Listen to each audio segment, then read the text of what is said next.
వర్షం గట్టిగా పడుతుంది. ఆమె నెమ్మదిగా ఇంటివైపు నడుస్తుంది. ఆకలి ఉంది, కానీ ఆమె మనస్సు మాత్రం శాంతిగా ఉంది. అమ్మ చేసిన వంటని క్యారేజీలో తీసుకొని వెళ్తుండగా దారిలో ఒక వృద్ధుడు కనిపించాడు. ఆయన నీరసంగా ఉండడం చూసి తను తీసుకొచ్చిన క్యారేజీని ఆయన చేతిలో పెట్టింది. స్కూల్లో ఖాళీ క్యారేజీని చూసి పిల్లలందరూ నవ్వారు.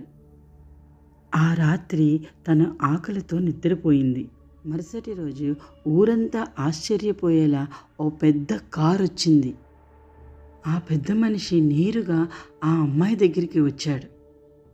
నిన్న నీ క్యారేజ్ ఇచ్చి నన్ను కాపాడావు. నీ మంచి మనసుతో నన్ను గెలిచావు. తన జీవితం అక్కడి నుంచి మారిపోయింది. తను పెద్ద డాక్టర్ అయ్యింది. ఉచిత వైద్యం చేస్తూ అందరికీ సహాయంగా నిలిచింది. మనస్సు మంచిదైతే అదృష్టం మనల్ని వెతుక్కుంటూ వస్తుంది.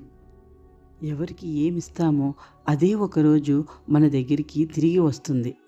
అందరికీ ఇది షేర్ చేయండి.